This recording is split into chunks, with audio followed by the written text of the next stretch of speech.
নমস্কাৰ সকলোকে knowledge TV আসামৰ নতুন এটা ভিডিঅ'লৈ আপোনালোকক স্বাগতম জনাইছোঁ। আজিৰ কম্পিটিটিভ এক্সামৰ যিখিনি স্পেচিয়েল প্ৰশ্ন থাকিব এইখিনি মিক্স জিকে হ'ব, গতিকে ইয়াত সকলো ধৰণৰ প্ৰশ্ন আপোনালোকে ইয়াত পাব। গতিকে ভিডিঅ'টো আৰম্ভ কৰোঁ। তাৰ আগতে যদি আপোনালোকে ছাবস্ক্ৰাইব কৰা নাই চেনেলটো ছাবস্ক্ৰাইব কৰি ৰাখক, যাতে এনেকুৱা ধৰণৰ ভিডিঅ' আপোনালোকে পাই থাকিব পাৰে।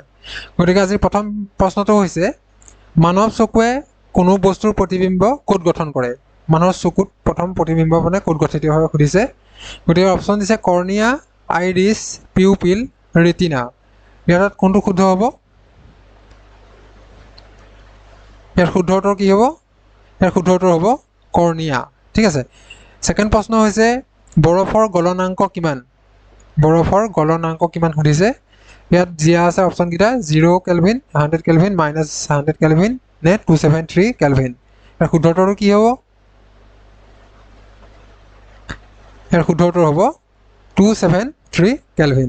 ঠিক আছে। ইয়াৰ পিছৰ প্ৰশ্নটো হৈছে নাছাৰ সম্পূৰ্ণ ৰূপটো কি? নাছাৰ কথা আমি সকলোৱে জানো, আমেৰিকাত থকা যিটো স্পেচ এজেঞ্চি। গতিকে ইয়াৰ সম্পূৰ্ণ ৰূপটো কি? অপশ্যনকেইটা চাই লওক। National air and space authority, national aeronautic and satellite administration, national aerospace and space administration, national aeronautics and space administration. ইয়াৰ শুদ্ধ উত্তৰ কোনটো হ'ব? অপশ্যন নম্বৰ কোনটো হ'ব? ইয়াৰ শুদ্ধ উত্তৰ হ'ব নেশ্যনেল এৰ'নেট এণ্ড স্পেচ এডমিনিষ্ট্ৰেশ্যন। ঠিক আছে। পিছৰ প্ৰশ্নটোলৈ আহিছোঁ, ইউনিচেফৰ মুখ্য কাৰ্যালয় ক'ত অৱস্থিত? ইউনিচেফৰ মুখ্য কাৰ্যালয় ক'ত অৱস্থিত সুধিছে। Paris, Washington DC, Geneva, New York. ইয়াৰ শুদ্ধ উত্তৰ কি হ'ব? এইটো সকলোৱে নিশ্চয় জানেই, সহজ প্ৰশ্ন এইটো। ক'ত অৱস্থিত? ইয়াৰ শুদ্ধ উত্তৰ কি হ'ব? ইয়াৰ শুদ্ধ উত্তৰ হ'ব নিউয়ৰ্ক। ঠিক আছে। নিউয়ৰ্কত ইউনিচেফৰ মুখ্য কাৰ্যালয় অৱস্থিত। গতিকে ইয়াৰ লগতে ৰিলেটেড কেইটামান প্ৰশ্ন গতিকে আহি থাকে। গতিকে সেইকেইটা হৈছে এনেকুৱা ধৰণৰ, ইউনেস্কোৰ মুখ্য কাৰ্যালয় ক'ত অৱস্থিত বা WHOৰ মুখ্য কাৰ্যালয় ক'ত অৱস্থিত, এইকেইটা প্ৰায় আহে। গতিকে ইয়াৰে মই 5টা দিছোঁ, এইকেইটা চাই লওক। ইউনেস্কোৰ আছে যে পেৰিছত, WHO জেনেভা, UN নিউয়ৰ্ক, চাৰ্কৰ নেপাল কাঠমাণ্ডু আৰু ILO ইণ্টাৰনেশ্যনেল অৰ্গেনাইজেশ্যন মানে এইটো আছে জেনেভাত। ঠিক আছে। এইকেইটা মুখ্য কাৰ্যালয় ক'ত অৱস্থিত ইয়াত দিয়া আছে। গতিকে ইয়াৰ লগত ৰিলেটেড এটা প্ৰশ্ন মই লৈ আহিছিলোঁ। গতিকে জেনেভা ক'ত অৱস্থিত? ইয়াত জেনেভাৰ কথা আমি প্ৰায় পাই থাকোঁ। জেনেভাৰ মুখ্য কাৰ্যালয় ভালেমান কিছুমান আছে ৱৰ্ল্ডৰ যিকেইটা ডাঙৰ ডাঙৰ অৰ্গেনাইজেশ্যন। গতিকে জেনেভা ক'ত অৱস্থিত? New York, Switzerland, USA, Hong Kong. Geneva ক'ত অৱস্থিত? শুদ্ধ উত্তৰ কি হ'ব? New York, Switzerland, USA, Hong Kong. ইয়াৰ শুদ্ধ উত্তৰ কি হ'ব? ছুইজাৰলেণ্ড। প্ৰশ্নটো হৈছে অসম দিৱস কোন তাৰিখে পালন কৰা হয়? গতিকে অসম দিৱস কাৰ উদ্দেশ্যে মানে কোনজন ব্যক্তিৰ বাবে আমি উদযাপন কৰোঁ? সেইজন হৈছে চুকাফা, নহয় জানো? গতিকে কোন তাৰিখে পালন কৰা হয় অসম দিৱস? 2 অক্টোবৰ, 18 নৱেম্বৰ, 17 অক্টোবৰ নে 16 মাৰ্চ? ইয়াৰ শুদ্ধ উত্তৰ কি হ'ব?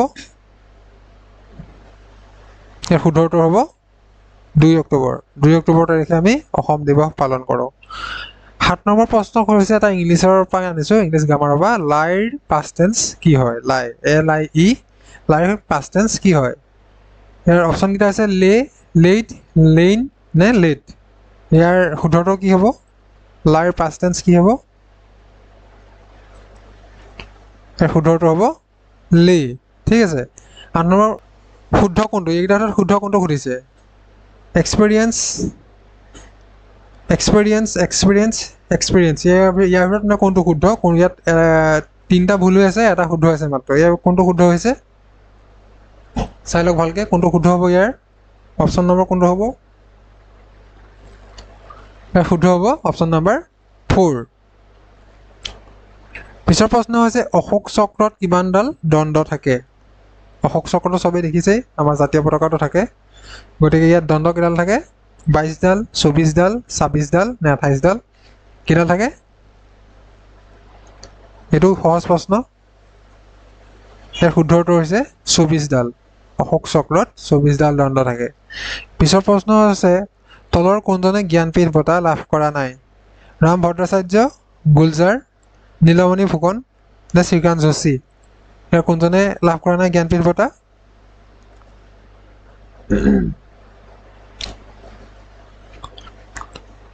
ইয়াৰ শুদ্ধ উত্তৰ হৈছে শ্ৰীকান্ত যোশী। ঠিক আছে, গতিকে ৰাম ভট্টাচাৰ্য আৰু গুলজাৰে এইবাৰ জ্ঞানপীঠ বঁটা লাভ কৰিছে আৰু নীলমণি ফুকনে তাৰ আগত লাভ কৰিছিলে, গতিকে শ্ৰীকান্ত যোশী ইয়াৰ হ'ব শুদ্ধ উত্তৰ। ঠিক আছে, সেইজনে জ্ঞানপীঠ বঁটা লাভ কৰা নাই। পিছৰ প্ৰশ্ন হৈছে MPLADত LADৰ সম্পূৰ্ণ ৰূপটো কি? LAD মানে কি বুজাইছে ইয়াত? Local assets development, local area development, leading asset development নে লোকেল এৰিয়া ডিষ্ট্ৰিবিউশ্যন? ইয়াৰ শুদ্ধটো কি হ'ব?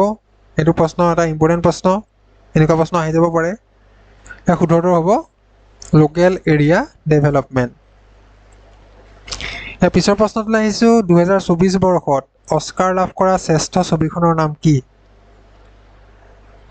অপশ্যন হৈছে প'ৰ থিংছ, ছেকেণ্ড অপশ্যন হৈছে killer of the flower moon, third option হৈছে অপেনহাইমাৰ আৰু ফ'ৰ্থ নম্বৰ বাৰ্বি। কোনখনে শ্ৰেষ্ঠ ছবিলৈ শ্ৰেষ্ঠ অস্কাৰ লাভ কৰিছিলে?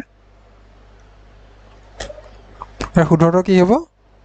ইয়াৰ শুদ্ধটো হ'ব অপেনহাইমাৰ। ঠিক আছে, এইখন ছবিয়ে 2024ত অস্কাৰ পাইছিলে। পিছৰ প্ৰশ্নটোলৈ আহিছোঁ, পেৰিছ অফ ইষ্ট বুলি কোনখন চহৰক কোৱা হয়?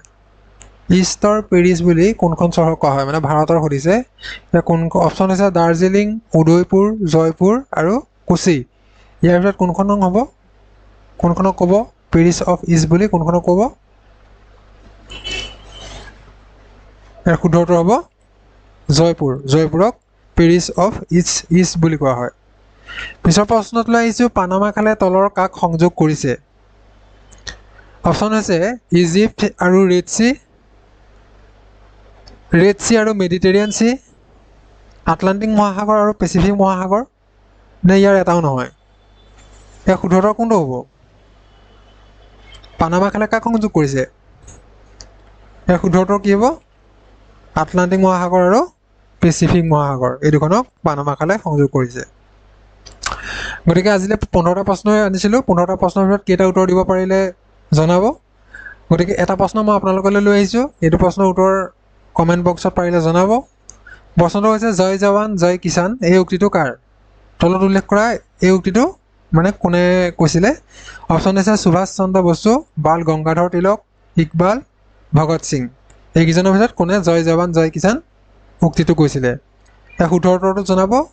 শুদ্ধ উত্তৰ যোনে ক'ব পাৰে মই নেক্সট ভিডিঅ'ত তেওঁৰ নামটো উল্লেখ কৰিম। ঠিক আছে, গতিকে আজিলৈ ইমানেই আছিলে, ধন্যবাদ।